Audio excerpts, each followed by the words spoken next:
Rasman yang mana ya? Kemarin kan yang kita ketahui Sudah kan ada tuntutan sudah Yang orang Batak itu. Iya. Itu. Rasman. Yang kalah pamor sama gua itu loh. Yang kalah ganteng, kalah segala-galanya. Oh, Rasman. Dia belum pulang kampung. Masih ada di sini. Kan sudah dibekukan semua, nggak bisa praktek.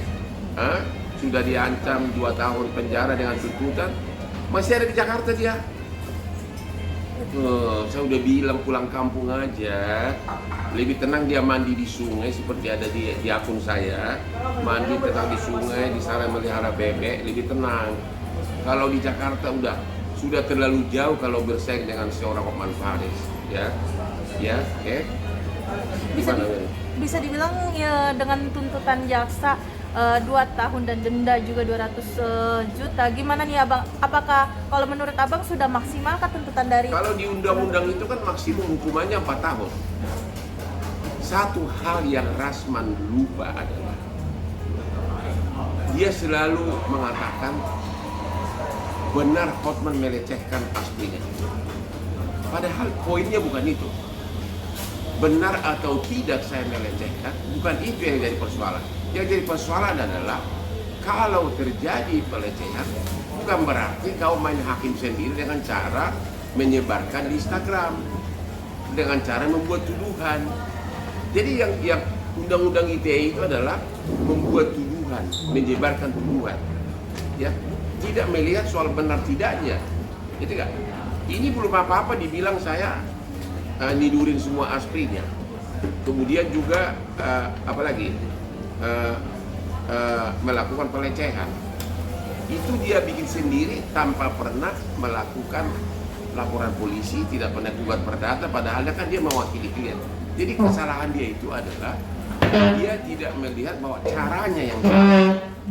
Ya, cara dia yang salah menangani klien, keburu mengumumkannya, membuat tuduhan-tuduhan di medsos, padahal dia belum menempuh upaya hukum.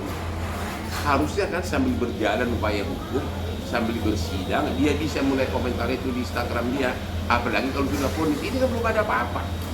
Itu salah dia, makanya saya bilang sama Rasman, makanya kamu cocoknya mengembala bebek di kampung gitu loh, ya. Dari jaksa juga bilang nggak ada pelecehan. Apa? Dari jaksa mengatakan nggak ada pelecehan. Bukan soal ada atau tidak.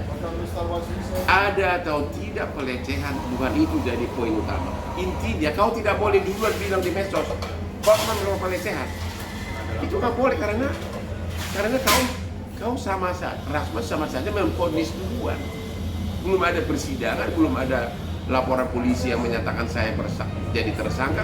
Oh, tiba-tiba sudah dia umumkan berkali-kali di medsos. Di situ caranya. Itulah namanya undang-undang ITE itu begitu.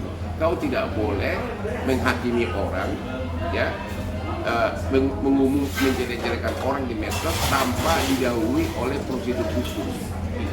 Itu yang dia tidak ngerti. Dia selalu bilang ada kejadian di apartemen. Emang mau kejadian apapun, so what, it's not your, kalau orang boleh bilang it's not your bloody father business gitu kan. Ya kan, tapi kan nggak ada fakta itu benar atau tidak, kau tidak boleh. Kau kan cuma pengacara, kau bukan hakim. Bagaimana kau bisa langsung menjudge, membuat pengumuman Hotman kelainan seks, Hotman penjahat seks? Itu salahnya dia. Jadi saya yakin dia sampai PK, sampai ke ujung dunia pun, ke ujung langit, dia akan tetap bersalah. Tapi dari pihak Jadi sana siap-siap aja kau akan masuk bui, kemungkinan besar itu pas masuk bui. Dan yang saya khawatirkan lagi itu bini-bininya itu siapa yang bayarin nanti uang nafkahnya. Masa harus pulang kampung sih semua? Ya, pulang dengan gagal. Ya. Tapi Bang, dari Bang Rasman sendiri kan bilangnya itu di sosmed itu dia membuat kayak rilis kayak gitu kan, dugaan, bukan. Nah itu gimana dari Abang sendiri? 80% dia bilang tidak pakai dugaan, hanya 20% dia pakai kata dugaan. Ya sama aja, lu bisa nggak tiba-tiba gue umumkan kamu, gue juga kau member kosan nenek gue, boleh nggak begitu? Kan nggak boleh dong. Waktu itu hakim bilang apa? Walaupun ada kata dugaan, dia bilang apa waktu itu? Hakim. Walaupun ada kata dugaan, itu tetap menyebutkan bahwa bapak itu melakukan pelecehan. Nggak ada waktu itu. Kita coba baca lagi teori hukumnya itu. dia sudah keburu menyebarkan bahwa dia seseorang tidak boleh mau pakai kata apapun, tidak boleh langsung mencemarkan nama baik orang, bahwa padahal harusnya kan dia prosedur hukum dulu, gitu. Lapor polisi dulu atau juga perdata. Ini dia tidak lakukan. Jadi sampai kapanpun dia tidak akan bebas itu dari jeratan hukum. Ya. Jadi siap-siap aja Rasman. Nanti kalau kau masuk penjara, nanti kalau memang kau berkenan, aku bisa kirim mie instan sekali seminggu, ya. Ya. Kalau memang juga perlu untuk para istrinya, aku bisa bantu, ya. Misalnya uang gojek atau apa, karena kamu pasti akan parah hidupmu nanti kalau udah masuk penjara, kalau ya. Oke Bang, ini kan bisa dibilang Rasman sendiri kan menyatakan bahwa tidak takut dengan tuntutannya, tetapi kecewa dengan penegak hukumnya. Gimana nih Bang? Ya orang udah mau masuk bui ya pasti ngomong gitu lah. Ya mana ada sih orang yang sudah merasa bersalah mengaku bersalah. Ya. Oke, beliau juga nantinya akan mengajukan pledoi Bang. Gimana nih Bang? Mungkin Urusan dia lah pledoi. Gini loh, semua tuduhan dia di Instagram itu dia tidak bantah. Jadi mau ngomong apapun itu nggak bisa berubah. Apalagi Iklim Hakim mengatakan semua itu idenya dia, aku nggak ikut-ikutan. Jadi kliennya sendiri menyatakan bahwa itu kata-kata yang mencemarkan nama baik saya itu semua adalah idenya Rasman. Itu kata Iklim Hakim di dalam persidangan. Di dalam persidangan juga Iklim Hakim dalam BAP semua dia bantah, saya tidak pernah menyelesaikan Hotman.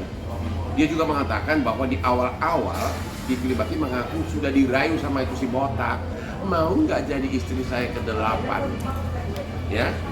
Dia tengah di press conference dipegang tangannya, aduh, satu si cantik, satu si botak tuh, ya. Dia sudah rayu dari awal, mau nggak jadi istri saya ke-8, itu di persidangan loh. Hah? Di dalam mobil pun dirayu, ya. Rasman kalau merayu itu naik Lamborghini, heran kamu tuh. Oke Bang, mungkin